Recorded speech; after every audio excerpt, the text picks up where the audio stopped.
The slap came without warning. Mark's hand connected with my cheek at 7:42 p.m. on a Thursday in March, and the sound echoed through our bedroom like a gunshot. My head snapped sideways. Blood pooled in my mouth, metallic and sharp. What made it worse was the laughter. Carly stood by the dresser in her Valentino dress, wine glass suspended in midair, watching me the way you'd watch a scene in a movie. She didn't gasp. She didn't protest. She laughed, that crystalline, cruel sound that only the truly ruthless can produce. Finally, she whispered to Mark, her voice dripping with honey and venom, "You see her for what she really is." I turned back to look at my husband. The man I'd married 8 years ago, the one who'd promised forever on a beach in Santorini. His eyes were cold. Satisfied. There was no remorse there, only the glittering satisfaction of a bully who'd finally crossed a line and discovered nobody would stop him. I didn't scream. I didn't cry. I pressed my trembling hand to my cheek and walked downstairs to the bathroom. That's where everything changed. Not because I decided to leave. Not because I called the police or my mother or my best friend. Those would have been normal reactions. What happened instead was far more dangerous. I decided to stay. I decided to watch. And most importantly, I decided that before this ended, they would understand the full cost of what they'd done. My name is Olivia Harper, and this is the story of how I went from being invisible to unforgettable. For the next 3 weeks, I was a ghost in my own home. I woke before Mark. I made his coffee exactly how he liked it, 2 sugars, a splash of almond milk, stirred counterclockwise because he claimed it mattered. I smiled when he left for work. I didn't mention the handprint that had faded from my cheekbone or the nightmares that came at 3 a.m. I played the role so perfectly that Mark forgot I was even there. This was when I started to truly see them. Every morning, Carly would arrive by 8:30. She'd sweep into our kitchen in designer sunglasses and expensive perfume, and Mark would light up like she'd invented the sun. The way he looked at her, with hunger and pride and something else, something that made my stomach twist, told me everything I needed to know. This wasn't a momentary indiscretion. This was a man who'd fallen completely into someone else's web. But Carly? Carly was something else entirely. She was beautiful in that calculated way, the kind of woman who studied her reflection the way generals study maps. Everything about her was strategic. The way she touched Mark's arm. The way she laughed just loud enough for me to hear from the next room. The way she'd glance at me with this subtle smile that said, "I've won, and you know it." What she didn't know was that I was memorizing her. Every tell, every habit, every piece of information that slipped out over coffee, I cataloged it like evidence. Because that's what it was. Not evidence in the legal sense, at least not yet. But evidence of their arrogance. Their assumption that I was too broken, too weak, too invisible to be a threat. I started keeping a notebook. A small leather journal I hid in the back of my closet, behind a box of old photographs. In it, I documented everything. March 15th, Mark mentioned quarterly reports Carly had helped with. Yet Mark's company doesn't file quarterly reports. He lies smoothly. She encourages it. March 18th, overheard Carly on phone. She told someone Mark was easy to manage and more pliable than she expected. She's not having an affair. She's orchestrating something. March 22nd, found hotel receipt in Mark's desk. The Meridian, downtown. 2 nights in the penthouse suite. $2,400. Neither of them went to Chicago on business that week. The more I watched, the clearer the picture became. This wasn't love. This was a calculated takeover.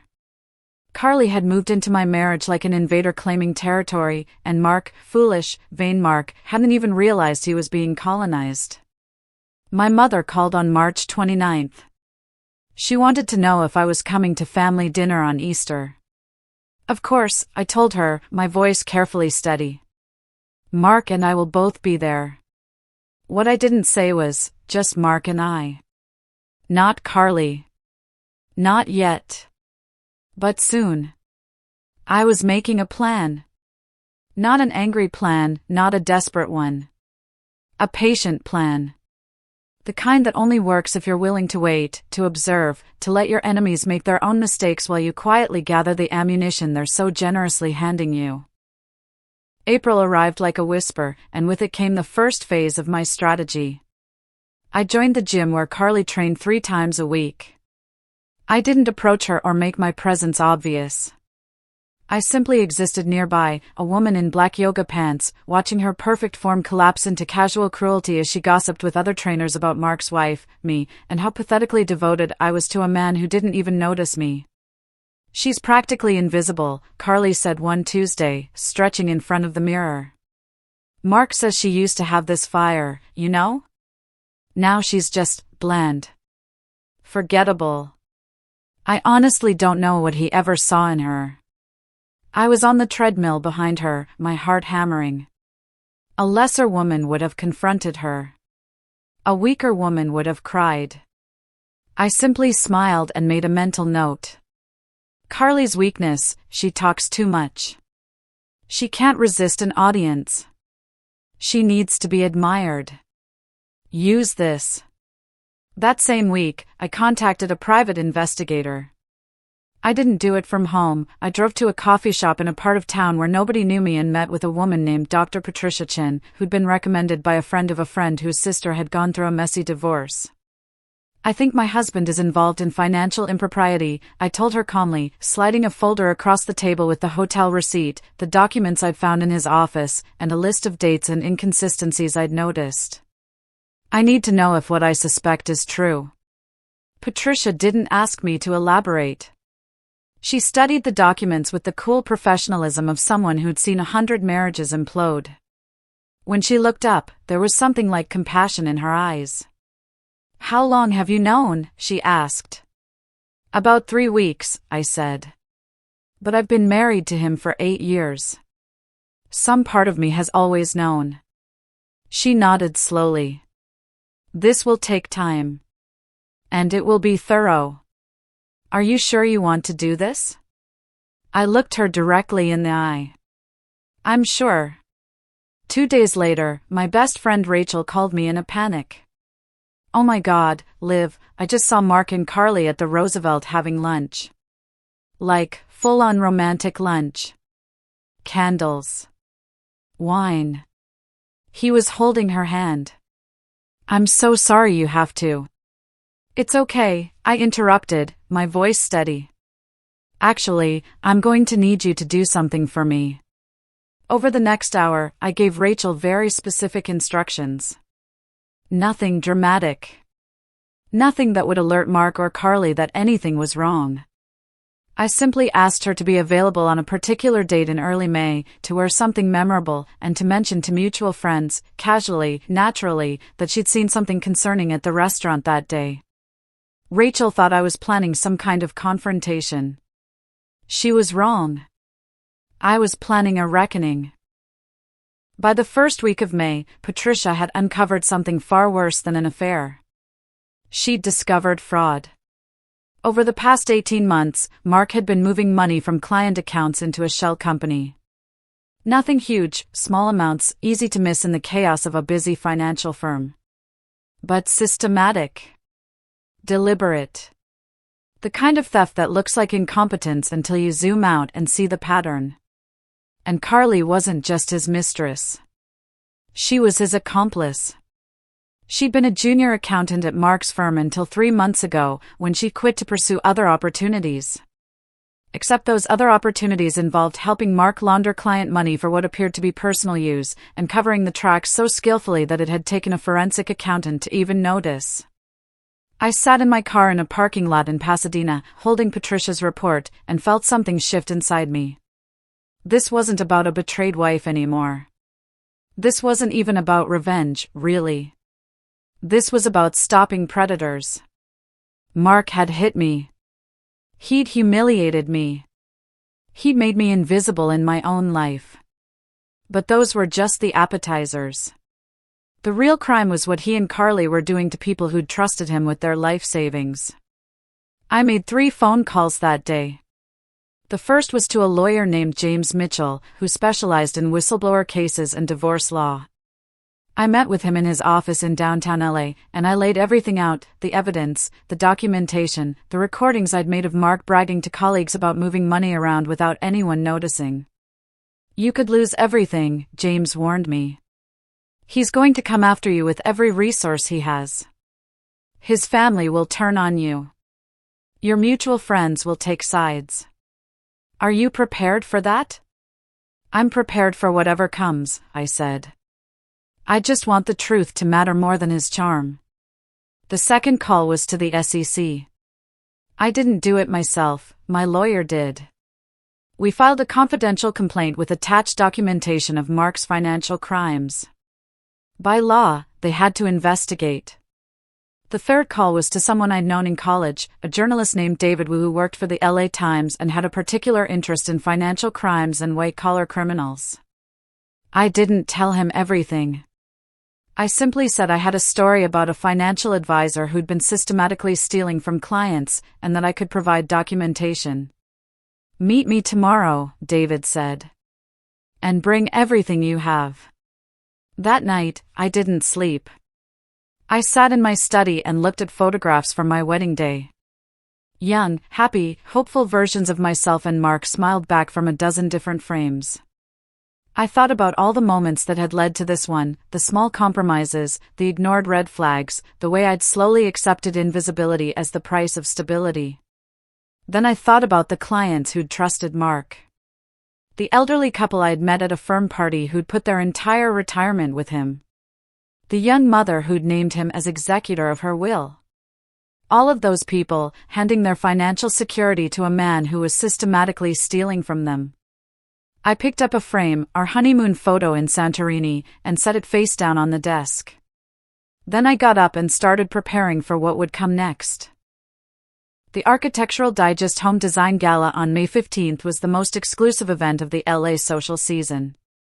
Mark had been invited for months. He'd paid $5,000 for 2 tickets. He planned to take Carly. I had other plans. I called the event organizer, donated $25,000 in Mark's name to their scholarship fund, and requested that my name be added to his reservation. The organizer, thrilled at the unexpectedly large donation, agreed immediately. That evening, I wore a simple black dress. Not flashy. Not attention-grabbing. Something that would allow me to move through the crowd like water, invisible in the way I'd learned to be invisible. While Carly wore a crimson gown designed to be noticed from across the room, I wore darkness designed to be forgotten. Mark looked uncomfortable when I arrived. He was standing with Carly near the silent auction table, her hand on his arm in that possessive way she'd perfected. When he saw me, his jaw tightened. "Olivia," he said, his voice strained. "I didn't know you were coming tonight?" I smiled. The smile that hid 1,000 calculations. I do support the cause, after all. Carly's eyes narrowed. She understood, in that moment, that something had shifted. That the invisible woman had stopped being invisible. What they didn't understand was that I'd already set the wheels in motion. I'd arranged for Patricia, my private investigator, to have a confidential conversation with the gala's host, a prominent real estate developer who'd been part of the same social circle as Mark. I'd explained the situation and provided her with preliminary evidence. I hadn't asked her to do anything dramatic. I'd simply asked her to mention it to someone she knew at the SEC. By coincidence, the kind of coincidence that only exists when you carefully orchestrate it, the SEC had accelerated their investigation. By that morning, 3 federal agents had obtained warrants to seize Mark's business records. But nobody at the gala knew that yet. I circulated through the party with deliberate casualness. I spoke to friends and mentioned, in the most innocent possible way, that I'd been thinking about the importance of financial transparency and ethical business practices. I asked one person if they knew much about Mark's investment strategies. I mentioned to another that I'd been researching financial fraud for a project I was supposedly interested in. I planted seeds. And then, at precisely 9:47 p.m., my phone buzzed with a text from David Wu. SEC just went live with warrant. Local news reporting now. Where are you? I was at the gala, standing near the bar, watching Mark laugh with investors who had no idea their money was being stolen. Carly was beside him, her hand on his shoulder, her smile the smile of someone who'd already won. I watched David enter the gala. He didn't approach Mark directly. Instead, he spoke to a woman I recognized, the CFO of a major investment firm, someone with serious connections. He showed her something on his phone. Her face went white. Then she looked at Mark. Then she looked away, as if his very presence had become contaminating. Within 10 minutes, the story was moving through the room like a virus. Whispers. Glances. Phone calls made in corners. The music from the orchestra continued, but the real music, the sound of a carefully constructed world beginning to crack, was in those whispered conversations. A woman I didn't recognize approached me. Didn't you say your husband was Mark Harper? Yes, I confirmed quietly. Is something wrong? The SEC just raided his office, she said. There's a report that he's been involved in fraud. They're saying it could be in the millions. I let my face register shock. Let my hand fly to my mouth. Let them all see the betrayed wife being blindsided by devastating news. What they didn't see was the satisfaction underneath. Mark saw me then. Our eyes met across the room. In that moment, he understood. He didn't know exactly what I'd done, but he knew, with absolute certainty, that I had done something. His face went pale. The next 48 hours were a cascade of collapse. The SEC moved quickly. They found everything Patricia had found, plus more. Millions in misappropriated funds. Forged documents. A trail of deception so clear that even Mark's high-powered lawyers couldn't spin it into something innocent. The news outlets loved it. Respected financial advisor arrested on fraud charges. Local businessman's house of cards crumbles. The fall of Mark Harper, from trust fund to federal prison. But what they didn't know, what only I knew, was that Carly had turned on him within hours of the arrest. She'd hired a lawyer. She'd agreed to cooperate with investigators in exchange for immunity. She'd given them everything they needed to prosecute Mark for the full extent of his crimes. In trying to build an empire with someone equally ruthless, Mark had forgotten a fundamental rule: snakes don't have loyalty. They have survival. I learned all of this from the lawyer James Mitchell, who kept me updated on developments I technically shouldn't have known about. He also informed me that Mark was trying to convince the investigators that I'd orchestrated this entire setup, that I was unstable and had fabricated evidence out of jealousy. Is that a problem? I asked calmly. Not with evidence, James said. You followed every legal procedure. You reported financial crimes to the appropriate authorities. You did exactly what a concerned citizen is supposed to do. The fact that it also happened to destroy your husband's life is irrelevant to the law. My mother called. My father called. My brother called. None of them knew what I'd done, exactly, but they'd all pieced it together well enough to understand that their formerly invisible daughter had somehow brought down one of LA's most respected financial advisors. My mother's words were the ones that mattered. I'm sorry I didn't see what was happening to you. I should have protected you better. It's okay, I told her. I protected myself. There were moments, late at night, alone in the house that still had Mark's things in it, when I felt something like regret. Not regret for turning him in. Regret for the fact that I'd ever loved him enough to marry him in the first place. Regret for the years I'd let myself become invisible. But regret isn't the same as doubt. And I had no doubt about what I'd done. I moved out on a warm June morning. I packed 2 suitcases, left the house keys on the kitchen counter, and drove to a small apartment in Santa Monica that Patricia had helped me find. I'd been saving money for months, money Mark didn't know about, in an account he couldn't touch. I didn't need his money. I didn't need his name. I didn't need anything he could offer. I needed my life back. The divorce proceedings were brutal and relatively quick. Mark tried to claim that I'd orchestrated everything to take his assets. His lawyers attempted to paint me as a vindictive woman scorned. But James Mitchell was very, very good at his job. Within 3 months, the settlement was finalized. I got the house. I got money to cover the 5 years I'd been a stay-at-home wife. I got the freedom to start over. More importantly, I got justice, not just for myself, but for the 18 clients whose stolen savings were recovered, and for the federal prosecutors who could now build an airtight case against someone who'd been committing crimes for years. Mark Harper pleaded guilty to wire fraud, money laundering, and theft. He was sentenced to 8 years in federal prison. Carly, having cut a deal, received 3 years of probation and community service. Neither of them ever went to trial. I started a new job in September. I'm a financial advisor, ironic, maybe, but I wanted to work in the industry and prove that not everyone in it was predatory. I'm good at it.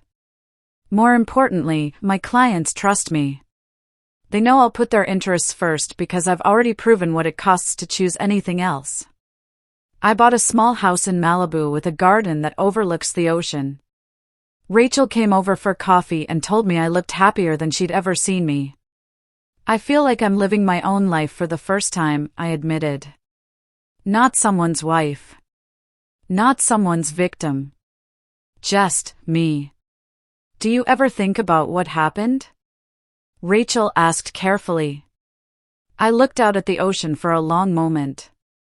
Every day, I said finally. But I don't think about it with anger anymore. I think about it like a lesson. Like a reminder that sometimes the quiet path is more powerful than the loud one. That sometimes the best revenge isn't revenge at all, it's just the truth, given room to breathe. Rachel nodded. She understood, or as much as anyone who hasn't lived it could. Last month, I ran into Mark's mother at a grocery store in Brentwood. She didn't recognize me at first. Then she did, and her entire body stiffened. I didn't acknowledge her.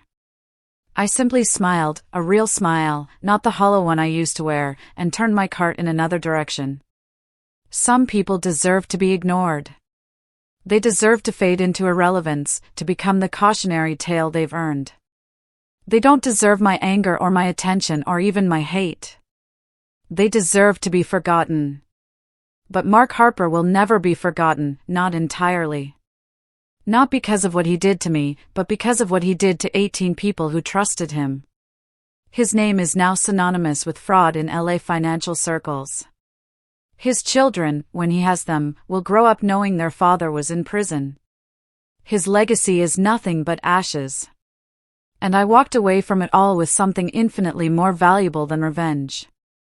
I walked away with myself. My name is Olivia Harper, and I am no longer invisible. I am no longer a victim. I am not the woman Mark thought he could erase. I'm not the woman Carly thought she could replace. I am the woman who stood still while they dug their own grave. I am the woman who watched while they made their own mistakes. I am the woman who understood that the most powerful thing you can do is not explode, it's to be so calm, so patient, so completely unmoved by your enemy's cruelty that their own arrogance becomes their undoing. Some people call it karma. I call it justice. And unlike revenge, justice doesn't leave a scar. It leaves a clean wound, one that heals, and strengthens, and teaches you exactly who you are. It teaches you that you've always been enough. You've always had power. You just needed to be quiet long enough to recognize it. I spent 8 years making myself smaller so others could feel bigger. I wore invisibility like armor, thinking silence meant strength. But silence wasn't weakness, it was my greatest tool. While Mark and Carly celebrated their victory, I was watching. Documenting. Building a case they never saw coming. Respect isn't something you earn by shrinking. It's something you claim by refusing to disappear. Your worth isn't defined by who believes you first. Not by your family's doubt. Not by the seating chart at the table. Not by the man who hit you or the woman who laughed while it happened. My story isn't about revenge, it's about remembering that the most powerful thing you can do is stand still while your enemies dig their own grave. Patience isn't passive. It's strategy. It's power. And it's yours to claim. If this resonated with you, share it with someone gaslit into invisibility. Tell them their survival makes them extraordinary. Subscribe and hit that bell for more stories about setting boundaries, reclaiming your worth, and turning humiliation into triumph. Because the real revolution happens when you decide that your silence ends, your voice matters, and your ending belongs only to you. You were never the problem. You were always enough. Now it's time to prove it.